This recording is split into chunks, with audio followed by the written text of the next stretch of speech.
നിങ്ങളുടെ ഇഷ്ട പരമ്പരകൾ എക്സ്ക്ലൂസീവായി സൺ നെക്സ്റ്റ് ആപ്പിലൂടെ തികച്ചും ഫ്രീ ആയി ഇപ്പോഴേ ആപ്പ് ഡൗൺലോഡ് ചെയ്യൂ.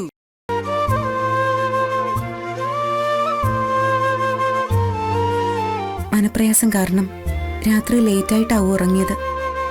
നന്നായി ഉറങ്ങിക്കോ, ഞാൻ ശല്യപ്പെടുത്തുന്നില്ല. ഒരു ഭാര്യയുടെ കടമ ഞാൻ നിർവഹിക്കുന്നില്ല എന്ന് എനിക്കറിയാം. അതെന്റെ മാത്രം തെറ്റാ. ഗൗതം എന്നോട് പൊറുക്കണം.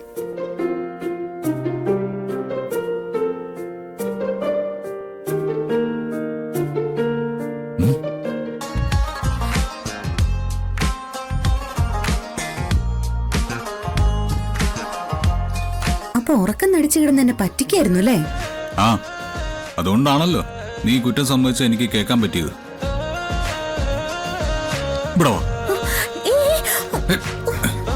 അയ്യോ വീട് ഗൗതം, ആരെങ്കിലും കാണും. കണ്ടോട്ടെ, പാറുവോ അമ്മയോ ശിവാനിയോ ആര് വേണമെങ്കിലും കണ്ടോട്ടെ. വിധി പ്രകാരം താലി കെട്ടാതെ ഇതൊന്നും പാടില്ല. അമ്മയ്ക്ക് സങ്കടാവും. ഇല്ലടി, അതൊക്കെ പണ്ട്. ഇപ്പൊ ഈ കാഴ്ച കണ്ട പാറു സന്തോഷിക്കും. നിന്നെ സ്വന്തം റൂമിൽ പോലും കയറ്റാതെ പാറു ഓടിച്ചു വിട്ടത് നീ മറന്നോ? അതൊക്കെ ഈ ഒരു നിമിഷത്തിന് വേണ്ടിയായിരുന്നു. വേണ്ട ഗൗതം, എന്നെ വിട്. അവിടെ വീട്ടില്ല, ഞാൻ വീടില്ല.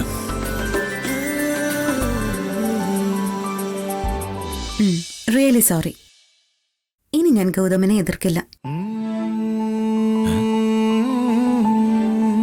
ഇനി ഗൗതമിനെ വിഷമിപ്പിക്കാൻ എനിക്ക് വയ്യ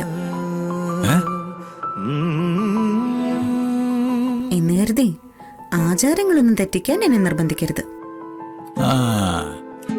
വീണ്ടും താലി കെട്ടാൻ ഏറ്റവും അടുത്ത മുഹൂർത്തം തന്നെ കണ്ടെത്തിക്കോളൂ. ഞാൻ എന്റെ പ്രതിജ്ഞയിൽ നിന്ന് പിന്മാറുകയാണെന്ന് ഇപ്പൊ തന്നെ എല്ലാവരും അറിയിച്ചേക്കാം. വാക്ക് പാലിക്കാതെ വന്നാൽ നിനക്ക് വിഷമാവില്ലേ?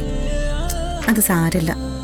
ഗൗതമിന്റെ അമ്മയുടെയൊക്കെ സന്തോഷാ എനിക്ക് അതിലും പ്രധാനം.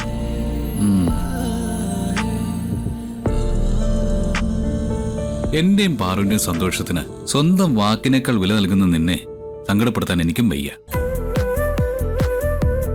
നമ്മൾ രണ്ടുപേരും ഒന്നല്ലേ? നിന്റെ വാക്ക് എന്റേതും അല്ലേ? ആ പ്രതിജ്ഞ പാലിച്ചതിന് ശേഷം തുടങ്ങുന്ന ജീവിതത്തിന് മധുരം കൂടും അല്ലേ? ഇങ്ങനെ ചിന്തിക്കുന്ന ഭർത്താവ് എന്റെ ഭാഗ്യമാ. ഇതിന് തക്ക പുണ്യമൊന്നും ഞാൻ എന്റെ ഈ ജന്മത്തെ ചെയ്തിട്ടില്ല ഗൗതം. ഏയ്,